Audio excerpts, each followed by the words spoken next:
안녕하십니까. 사회복지법제론 핵심 요약 강의 들어갑니다. 여러분 교재의 챕터 8, 8장입니다.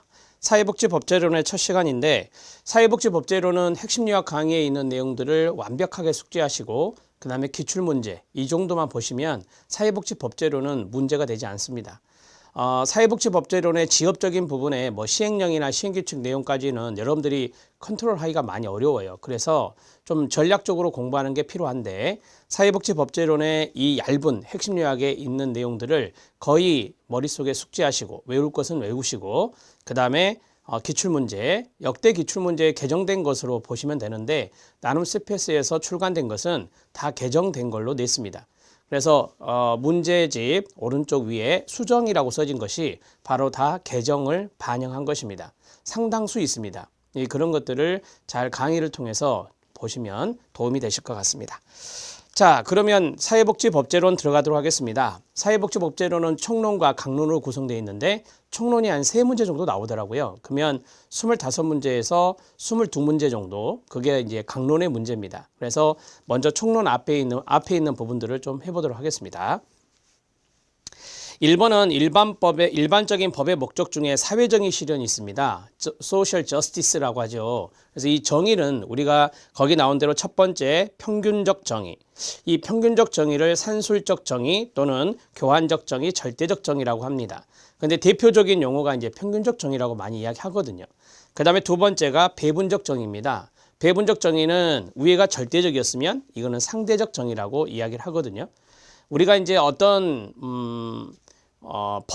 법규에 위반된 행동을 했다. 경범죄, 중범죄 이런 말을 하거든요. 그러면 똑같은 범죄를 저지른 사람은 똑같은 형량이 구형되는 것이 정의로운 거예요. 그게 바로 뭐냐면 평균적 정의라고 해요. 그러면 예를 들어서 경범죄를 저지른 사람과 중범죄를 저지른 사람이 있다. 당연히 형량이 달라야 돼요. 중범죄를 저지른 사람은 형량이 더 높아야 되겠죠. 이게 바로 뭐냐면 배분적 정의, 상대적 정의, 비례적 정의라고 말을 해요. 그래서 같은 것은 같은 방법으로 이게 평균적 정의, 다른 것은 다른 방법으로 이게 바로 비례적 정의, 배분적 정의, 상대적 정의라고 이야기하는 겁니다. 자, 제가 핵심을 말씀드렸어요. 그 정도만 아시면 되거든요. 많이 출제되는 것은 아니에요. 법률관계상 급부와 반대급부, 손해와 배상, 형법상의 범죄와 형벌. 제가 이제 예를 든 게 이제 형법상의 범죄와 형벌을 말씀드린 거예요. 자, 이거를 논의하는 데 있어서 그 다음에 읽어보세요. 시작. 같은 것은 같은 방법으로. 이게 바로 가장 중요한 포인트예요. 자, 이게 나오면 이제 평균적 정의, 절대적 정의 이렇게 생각하시면 되고요. 자, 그 다음에 형식적으로 공정한 균형을 유지하기 위해서 절대적 평등을 내용으로 하는 것이 평균적 정의라 한다. 자, 그 다음에 밑에 배분적 정의를 보면 바로 나오죠. 진하게 돼 있는 거 읽어주세요. 시작. 다른 것은 다른 방법으로입니다. 그 자리에 현관펜 밑줄. 이거는 이제 여러분들이 상식적으로 생각할 때 충분히 이해되는 거예요. 그래서 개인의 격차, 차이라고 하죠. 거기에 따라서 개인의 권리와 이익을 배려하는 비례적 평등과 연관성이 있다. 그래서 비례적 정의라고 제가 앞에서 말씀을 드린 거예요. 그래서 비례적인 의미가 있다. 차이에 따라서 다 이제 비례해서 형벌을 준다든지 또는 급부나 반대급부가 이루어진다든지 이러면 이제 여기 나온 대로 배분적 정의가 되겠습니다. 별도의 판단을 하지 않겠습니다. 두 번째, 성문법입니다. 이거는 잘 나와요. 별표 2개 치시고, 자, 성문법의 첫 번째가 헌법입니다. 그 다음에 쭉 보시면 넘기시면은 헌법이 나오고 그 다음에 법률이 나오고 그 다음에 명령이 시행령과 시행규칙이 있어요. 그 다음에 자치법규가 조례와 규칙이 있거든요. 이런 것들이 다 성문법이고요. 여기에서 시험 문제 나올 확률은 거의 99%입니다. 그래서 잘 알아두셔야 되는데, 자, 헌법은 여러분들이 아시는 대로 국민의 기본권을 보장하는 가장 근본 규범이고요. 가장 효력이 강한 상위법이에요. 그 다음에 복지권, 생존권이라고도 하고 사회권이라고도 합니다. 복지권, 생존권에 관한 최초의 헌법적 규정은 독일에 있었고요. 1919년 바이마르 헌법이 여기에 해당됩니다. 초창기 시험에 출제가 된 바가 있어요. 그래서 이 생존권에 대해서 헌법적인 규정으로 최초로 만들어진 것은 독일의 바이마르 헌법이다. 이렇게 보시면 됩니다. 우리나라 헌법에서는 31조에서 36조까지 생존권에 관한 내용을 규정하고 있는데요. 이 생존권 밑에다가 제가 말씀드렸죠. 사회권이에요. 그래서 일명 사회권적 기본권이다. 이렇게 쓰셔도 돼요. 나중에 나올 거예요. 기출문제 확인학습 볼까요? 기출문제 확인학습에 있는 것은 다 체킹하셔야 돼요. 이런 것들이 시험 지문에 나온 내용을 그대로 이제 만약에 옳지 않은 거다 그러면 옳게 고쳐놓은 것들이니까 이 내용들을 잘 숙지하시면 됩니다. 헌법 전문에는 사회복지와 관련된 내용이 있어요. 이건 좀 이따가 확인해 보시고요. 환경권의 내용과 행사에 관해서는 법률로 정한다. 여기서 중요한 단어가 환경권이거든요. 사회권적 기본권 중에 하나가 환경권이 있어요. 이게 바로 헌법 35조 2항에 있고요. 모든 국민은 능력에 따라 균등하게 교육을 받을 권리가 있어요. 교육권이라고 하죠. 일명. 이 교육권은 헌법 31조 1항에 있는 것입니다. 여자의 근로는 특별한 보호를 받으며 고용, 임금, 근로 조건에 있어서 부당한 차별을 받지 않습니다. 지금 여기에 보면 뭐 근로라는 단어가 나와 있잖아요. 그 다음에 뭐 근로 조건이란 게 있잖아요. 이게 일종의 근로권이거든요. 그래서 이것은 32조 4항에 있습니다. 여자의 근로는 특별한 보호를 받으며, 자, 이거는 여러분이 동의하실 거고요. 자, 이제 헌법 전문 들어가도록 하겠습니다. 사회복지와 관련된 헌법의 내용을 4가지를 쭉 넣었어요. 그래서 이 내용들이 다 사회복지와 연관된 거다. 왜 사회복지와 연관된 거냐? 사회권적 기본권이 바로 우리가 마샬의 이야기에서도 배웠잖아요. 이 사회권이 바로 복지권이다 이렇게 말씀드렸어요. 그 다음에 이게 생존권이다 이렇게 말씀드렸죠. 이거를 이제 동의어처럼 생각을 하시면 되거든요. 그래서 사회복지와 관련된 것이니까 환경권도 나오고 근로권도 나오고 교육권도 나오는 거예요. 자, 헌법 전문 들어갑니다. 헌법 전문은 이게 통째로 한 문장이에요.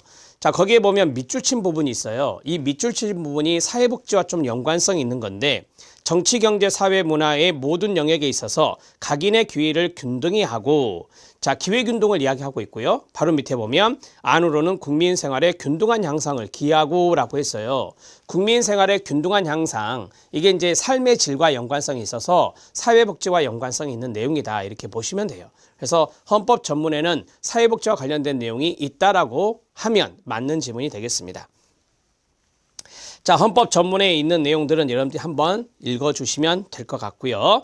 헌법 전문에는 사회복지와 관련된 내용이 있다. 이런 식으로 정리하시면 됩니다.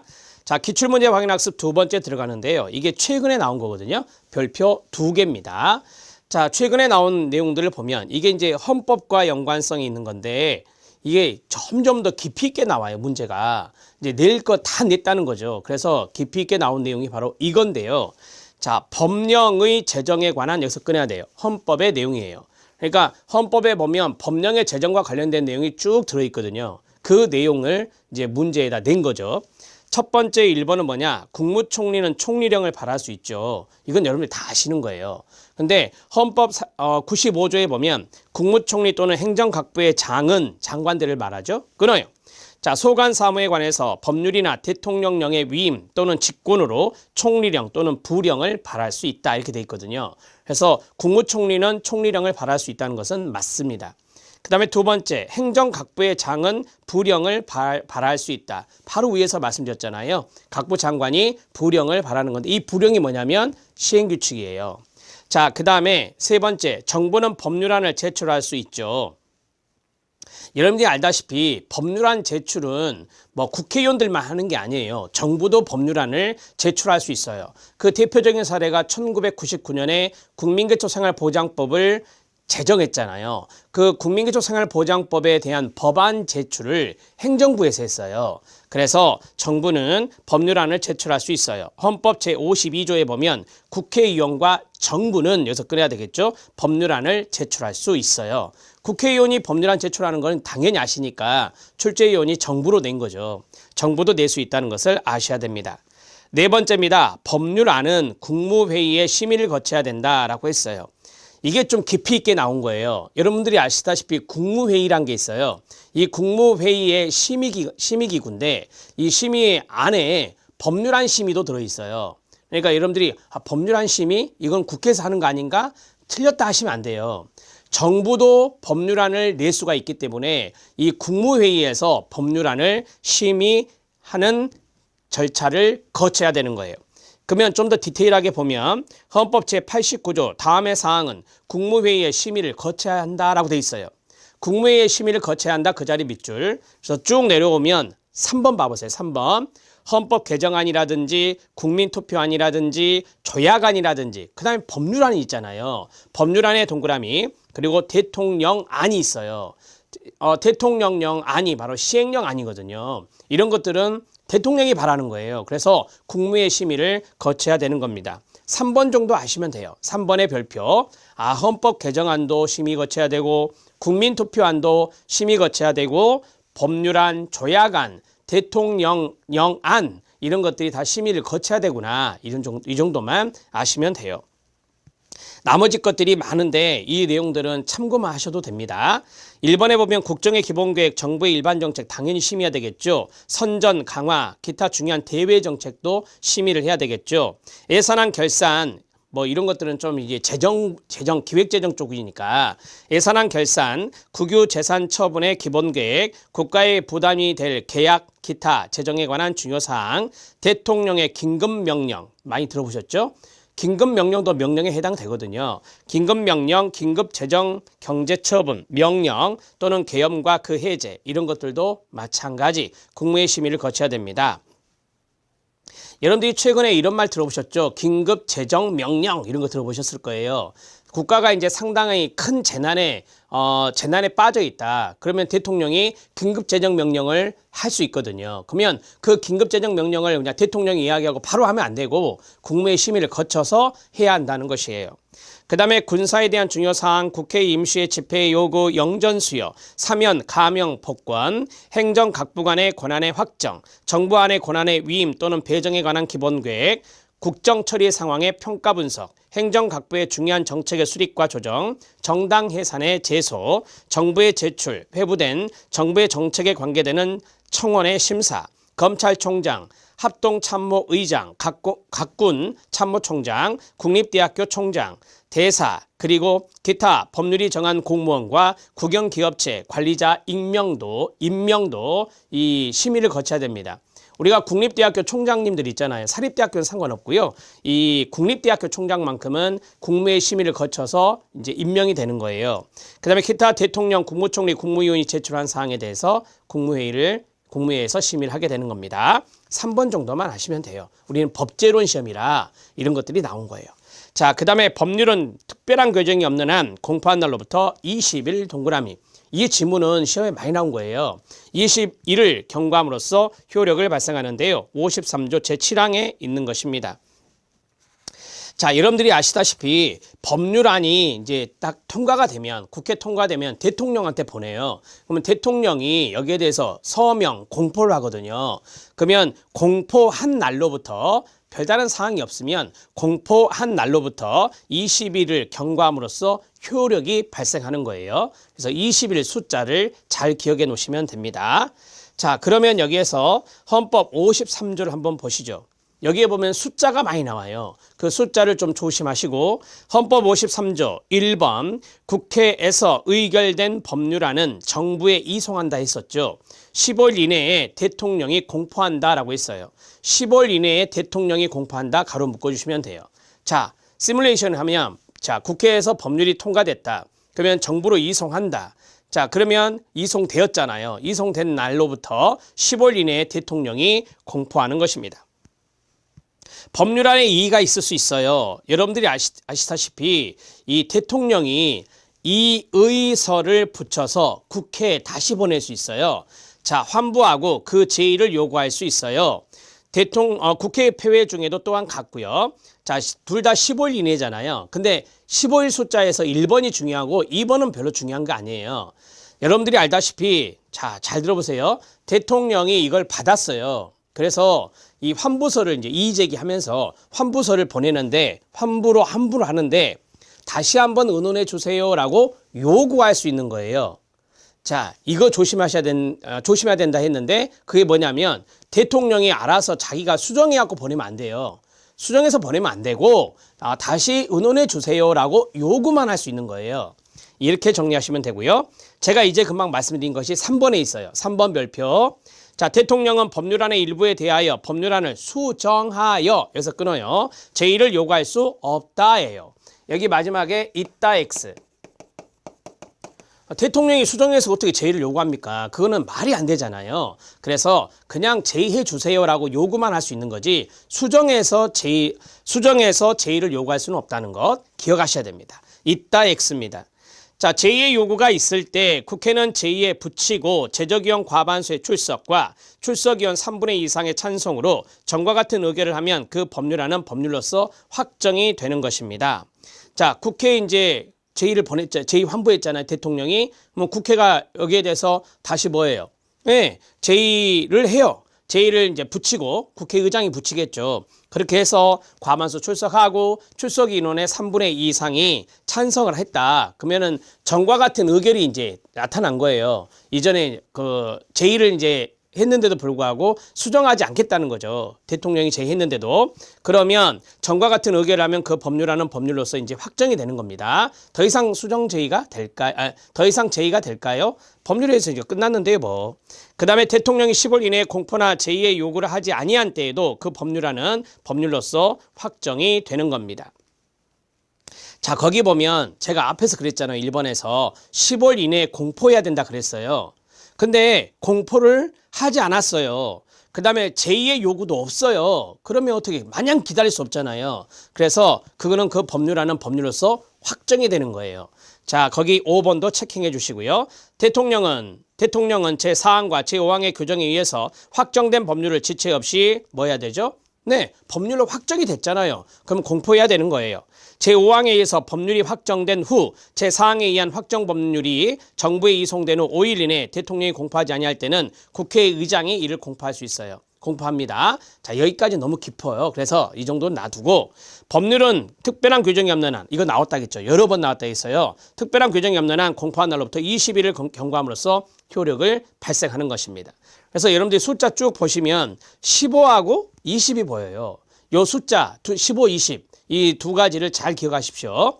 맨 위에 있는 15일 이내 하고요. 7번에 있는 20일을 경과함으로써 나오죠. 그 두 가지의 숫자를 잘 기억하시면 됩니다. 그래서 수정해서 제의를 요구할 수 없다는 것도 아셔야 되고요. 이 53조 내용이 시험에 많이 나왔어요. 그래서 53조는 꼭 알아두셔야 된다는 것 별표 2개. 여기까지가 헌법입니다. 헌법의 내용이 많이 나오니까 잘 기억해 놓으시라고요. 법률입니다. 이 법률은 아시죠? 국회 의결을 해서 통과가 되는 거예요. 그게 법률이에요. 법률이라면 국회 의결을 거쳐서 대통령이 서명 공포함으로써 성립하는 법률이라는 이름을 가진 규범을 말하며 배배체계에 있어서 법률은 헌법의 하위 개념이에요. 제가 이제 뭐 지금 간단히 써드리면 헌법이 있고 그 밑에 법률이 있어요. 그 다음에 이 밑에 뭐가 있겠어요? 명령이 있는 거예요. 자, 명령은 두 가지라 그랬죠. 대통령령, 그걸 시행령이라고, 그 다음에 총리령과 각부 부령을 시행규칙이라고 하거든요. 그래서 시행령과 시행규칙에서 이게 이제 하위가 되는 거예요. 그 다음에 여기 밑에 이제 자치법규에 해당되는 조례와 규칙이라고 하는 것이 있는 거죠. 이 두 가지를 이제 자치법규라고 그래요. 자치법규라고 합니다. 뭐 지방정부나 지방의회와 연관성이 있는 것이어서 자치법규라고 하는 거죠. 그래서 이게 가장 상위법이 되고 이게 가장 하위법이 되는 거예요. 그래서 이렇게 아래로 쭉 내려드렸습니다. 자, 그 다음에 국민의 권리와 의무 형성에 관한 법률은 원칙적으로 국회가 정합니다. 당연한 거 아닙니까? 국회가 의결하는 거니까. 명령, 대통령령, 총리령, 부령이 있습니다. 거기에 보면 대통령령이 시행령이고 총리령과 부령은 시행규칙이 됩니다. 법률에서 구체적인 범위를 정하여 위임받은 사항과 법률의 집행을 위하여 필요한 사항에 대해서 대통령이 말하는 명령이다라고 했어요. 이건 집행과 연관성이 있는 거예요. 이건 법률 집행과 연관성이 있는 거다라고 보시면 돼요. 자, 그 다음에 총리령, 부령은 시행규칙인데요. 국무총리나 행정각부의 장관이 소관 사무에 대해서 발하는 명령이 된다라고 해요. 여기에는 뭐 써드릴게요. 아시겠지만 대통령이 발하는 명령이라고 해서 대통령령, 여기는 이제 총리령과 부령이 있다. 국무총리가 발하는 명령과 각부 장관이 발하는 명령이 있다. 이렇게 정리하시면 되겠죠. 자, 여러분, 이 법률이 헌법에 위배되면 돼야 안 돼요. 안 되죠, 당연히. 상위법을 지켜야 돼요. 하나 더, 이게 법령이거든요. 동그라미를 치면 법령이라고 그래요. 그러면 이 조례나 규칙은 법령에 위반되면 돼야 안 돼요. 안 되는 거죠, 당연히. 그래서 상위법이 왜 있겠어요? 하위법이 왜 있겠어요? 하위법은 상위법을 지켜야 되는 거예요. 됐고요. 행정입법으로서 명령은 국회 의결을 거치지 않습니다. 당연한 거 아닙니까? 요 두 가지는 행정각부에서 하는 거예요. 그래서 여기는 국회 의결이 필요 없어요. 이거는 국회 의결이 필요하지 않다. 이렇게 보시면 돼요. 자, 그 다음에 자치법규 들어갑니다. 조례 규칙이 있습니다. 특히 이것이 시험에 잘 나오더라고요. 조례가. 뒤에 이제 조례 정리되어 있을 거예요. 그래서 조례에 조금 신경을 쓰세요. 조례나 규칙은 지방자치단체가 법률에 의해서 인정되는 자치권의 범위 안에서 자기 사무나 주민의 권리 의무에 대해서 제정한 자치에 관한 법규, 자치법규 동그라미 이것을 말합니다. 자, 2번 조례는 지방의회가 있어요. 지방의회의 의결을 거치는 거예요. 지방의회 의결 거치는데 시도조례가 있거든요. 그러면 시도조례는 시도의회의 의결, 시군구조례가 있거든요. 그러면 시군구의회의 의결을 거치게 되는 거예요. 자, 규칙은 지방자치단체장, 지자체장이 제정하는 거예요. 지방자치단체장이 제정하는 것이 바로 규칙이라 합니다. 서울시장이 하는 것은 서울시 규칙이 되는 거예요. 서울시장이 이제 제정할 수 있죠. 이런 것들이 여기에 들어간다. 조례는 지방의회 의결을 거쳐 제정하고, 그래서 끊어야 돼요. 규칙은 지방자치단체장이 직접 제정하는 것입니다. 되셨죠? 기출문제 확인 학습 별표 2개. 자, 조례의 효력이 있습니다. 상식적으로 이해할 것도 있고 조금 신경을 써야 될 것도 있어요. 조례는 당의 지방자치단체에 관할하는 지역 안에서만 효력을 갖습니다. 서울시 조례는 서울시 안에서만 효력이 있는 거죠. 당연한 거 아니겠어요? 그 다음에 2번 조례는 상위법령. 앞에서 말씀드렸죠. 조례의 상위법령이 헌법법령이에요. 그러면 상위법령, 헌법, 법률, 시행령, 시행규칙에 모순되거나 위배돼서는 안 된다 그랬어요. 그러면 모순되거나 위배되면 어떻게 될까요? 무효가 돼요. 무효가 됩니다. 자, 오른쪽에 쓰세요. 위배되면 무효다. 그 조례는 무효가 되는 거예요. 자, 그래서 거기 보면 4번 나오죠. 4번 별표. 우선 3번 할게요. 사회복지조례는 국가에 대해서 법적 구속력을 가지지 않습니다. 왜냐하면 사회복지조례는 자치법규예요. 그러니까 국가에 대한 것은, 이게 국가에 대한 것들이거든요. 국가에 대해서는 법적 구속력을 갖지 않죠. 지방의회에서 의결한 거랑 그 다음에 국가랑은 다르기 때문에, 자, 사회복지조례는 그랬으니까 국가에 대해서 법적 구속력을 가지지 않습니다. 가진다. 그럼 틀려요. 오른쪽에 가진다. X라고 쓰면 됩니다. 자, 위법의 동그라미요. 이게 뭐죠? 사회복지조례가 위법했어요. 법률에 위반됐어요. 그러면 뭐라고요? 무효라겠죠. 그 자체가 무효예요. 그래서 취소 소송으로 다툴 수가 없어요. 취소 소송으로 다툴 수 없다. 거기에다 이렇게 쓰세요. 무효이기 때문입니다. 그 자체로 무효이기 때문에 취소 소송을 할 필요가 없는 거예요. 취소 소송으로 다툴 수 없는 것이 원칙입니다. 자, 5번째 사회복지조례는요. 주민의 조례 제정 개표 청구권의 대상이 될 수 있어요. 주민들이, 여기서 서울 시민이 야 조례 제정해주라 청구할 수 있어요. 거기 보면 개폐 청구권이거든요. 개정해주라, 폐지해주라 라고 청구할 수 있는 권한이 주민들에게 있는 거예요. 맞습니다. 지방자치단체장이 제정하는 규칙은 끊어요. 자, 규칙은 여기죠. 그 다음에 조례, 사회복지조례와 동등한 효력을 가지지 않습니다. 왜 그렇죠? 이게 상위법이에요. 이게 하위법이고, 그래서 동등한 효력을 갖지 않는다 그래야 돼요. 동등한 효력을 가진다 X라고 써주세요. 거기도 충분히 이해되죠? 지금까지 성문법이었습니다. 어려운 거 없어요. 여러분들이 충분히 상식적인 수준에서 접근하셔도 이해될 수 있는 것이 있고, 또 제가 설명을 좀 잘 풀어서 해드렸기 때문에 그 내용 정도만 숙지해 주시면 되는 거예요. 자, 불문법 들어가겠습니다. 이 불문법은 관습법과 판례법과 조리가 있어요. 3가지가 있거든요. 여기에서 2번 판례법 별표. 우리가 시험 문제 보면은 이 헌법재판소 판례가 많이 나와요. 그런데 이 판례가 진짜 많겠죠. 사회복지 관련 판례가. 이걸 우리가 다 공부할 수가 없어요. 그래서 이 기출에서 나온 것들을 잘 살펴보시면 돼요. 기출에 나온 것을 다시 좀 속된 말로 재탕하는 경우가 많거든요. 그래서 이 기출 문제를 이 판례에서 잘 찾아보시면 된다. 이렇게 정리하시고요. 그 다음에 1교시, 2교시, 3교시 그 책 3권으로 되어 있는 심화 이론이 있어요. 거기에는 판례 내용들이 법제 마지막에 들어있어요. 그 내용들도 좀 보실 필요 있습니다. 자, 관습법 들어갑니다. 관습법에서 중요한 것은 거기 보면 자연스럽게 형성된 습관이란 말이 나와요. 그 자리 밑줄. 자연스럽게 형성된 습관을 두 자로 이렇게 해요. 관행이라 해요. 관행. 자, 관습법이란 사회적으로 생활하는 과정에서 자연스럽게 형성된 습관이 사회 일반으로부터 법적 구속력을 얻음으로써 법적 의미가 존재하는 상태가 된 걸 말합니다. 관습법은 성문법의 모체가 되었다고 합니다. 판례법입니다. 이 판례라고 하는데요. 재판의 선례에 따르는 법을 의미하는데요. 이 선례 기속의 원칙이란 게 있어요.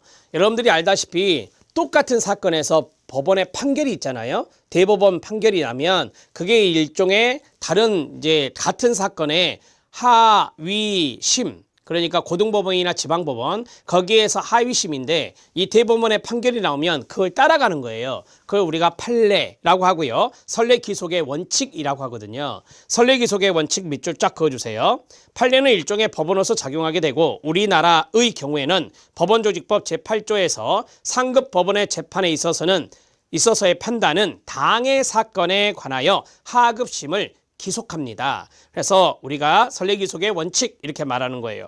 자, 당해 사건에 한정되기 때문에 판례가 법원으로서 작용한다고 볼 수는 없다라고 했어요.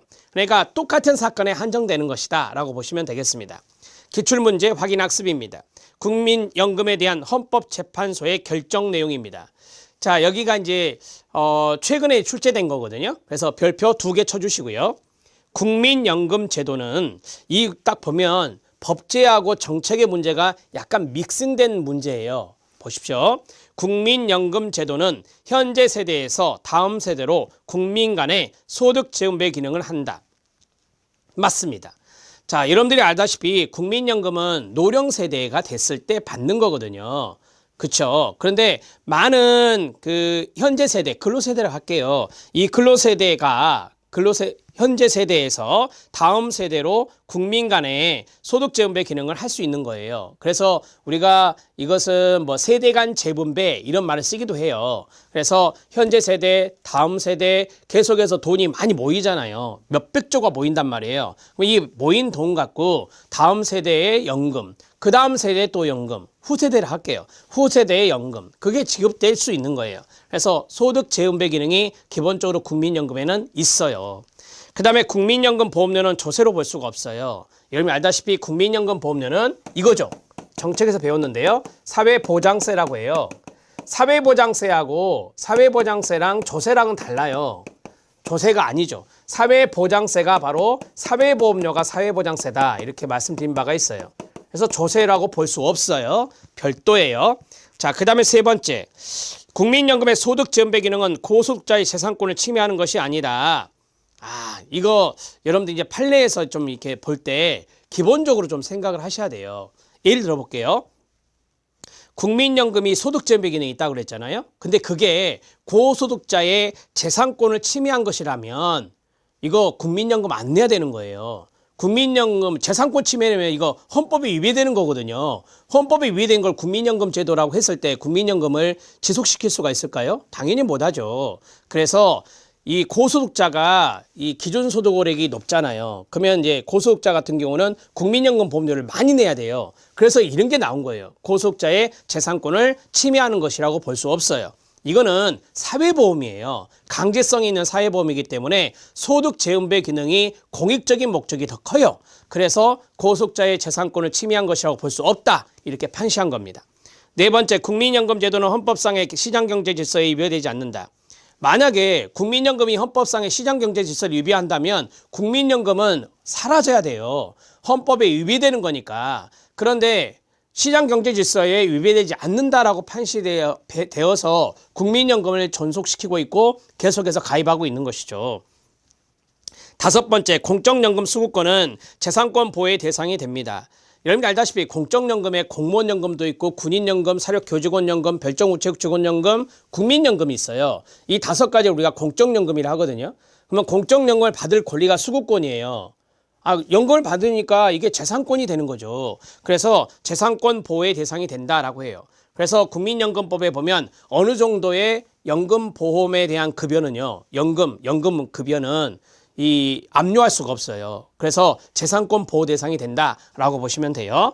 자, 거기에다 쓰시면 돼요. 압류 금지라고 쓰면 돼요. 압류 금지. 그러니까 연금을 받았는데 그 연금의 일정 부분에 대해서는 압류할 수 없다라고 법조문에 돼 있어요. 그래서 재산권 보호의 대상이 된다. 자, 1번부터 5번까지 되셨죠? 여기에 조금 생각을 해야 되는 것들이 있어서 말씀을 드렸습니다. 조리입니다. 조리는 우리가 보통 이런 말 하잖아요. 야, 그게 이치에 맞냐? 그게 상식적으로 맞아? 라고 하는 것이 있어요. 그게 바로 조리거든요. 그래서 거의 쭉 읽다 보면 저기 뒤에 보편적 상식이 나오죠. 그 다음에 사물의 이치가 나와요. 상식과 이치에 동그라미 치면 돼요. 이런 것들이 조리라고 그래요. 조리란 신의칙, 사회의 일반적 가치, 공서양속, 법의 일반 원칙, 보편적 상식, 사물의 이치 이런 것들을 조리라고 합니다. 조례는 성문법이고요. 조리는 불문법이에요. 자, 우리나라는 성문법주의예요. 이 성문법주의로 쭉 이루어지고 있죠. 자, 사회복지법의 법원에 관한 설명입니다. 기출문제 확인학습 별표. 여기서 이제 좀 정리해보죠. 첫 번째, 대통령의 긴급명령은 법원이 될 수 있다 그랬습니다. 긴급명령. 이것도 여러분들이 잘 기억해 놓으셔야 된다라고 말씀드렸던 이유가 이거예요. 이게 시험에 나왔던 지문이거든요.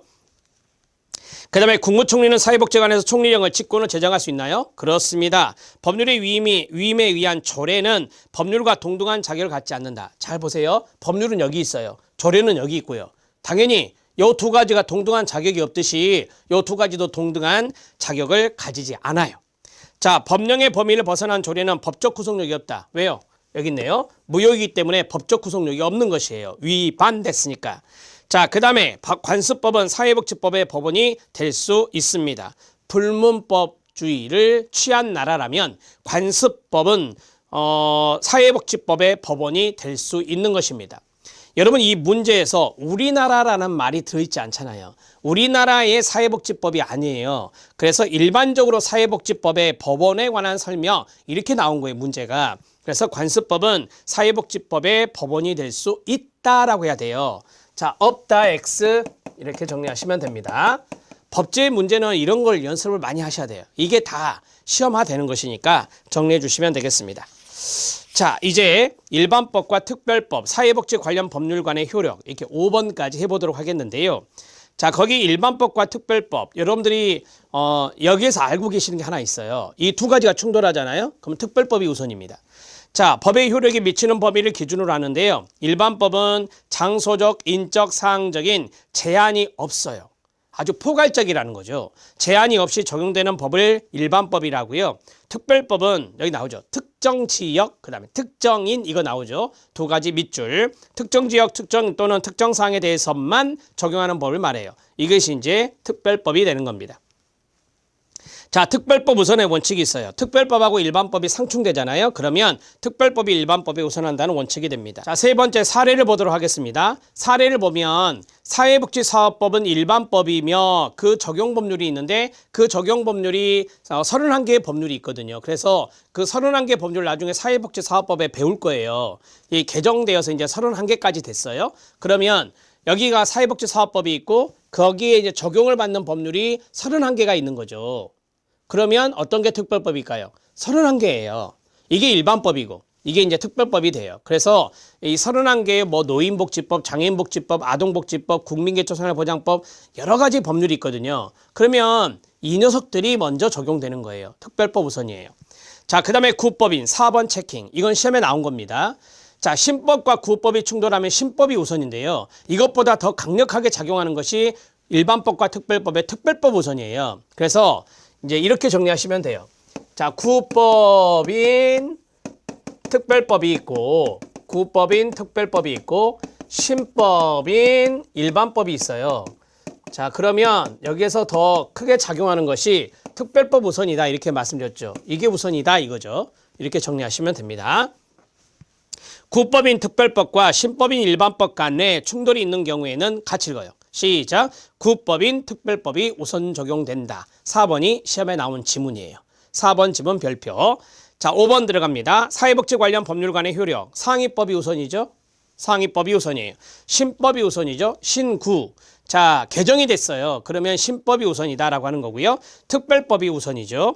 그 다음에 일사부재리의 원칙입니다. 일사부재리의 원칙은 동일한 사건에 대해서 재차 처벌하지 않는다는 겁니다. 동일한 사건에 대해서 재차 반복적으로 라는 뜻이거든요. 한번 거기에서 판결이 났어요. 부재리. 심리해서 판결이 나면 다시 판결하지 않는다라고 하는 것이죠. 그 법원에서요. 물론 여기서 뭐 항고, 상고할 수 있잖아요. 그러면 그 상위 법원에서는 다시 그것을 심리할 수 있지만 해당 법원에서 판결을 했는데 그 해당 법원에서 다시 심리하지 않는다는 거예요. 이렇게 정리하시면 되고, 법률 불소급의 원칙이에요. 법률 시행 이전에 발생한 사항에 대해서는 끊어요. 소급하여 적용하지 않습니다. 법이 개정이 됐어요. 현재 시점에서. 근데 예전의 것까지 다 소급해서 적용하지 않죠. 이런 것들을 원칙, 무슨 원칙? 법률 불소급의 원칙이라고 그래요. 그러면 여기서 틀리게 만들 수 있는 것은 이거 하나밖에 없어요. 법률 소급의 원칙.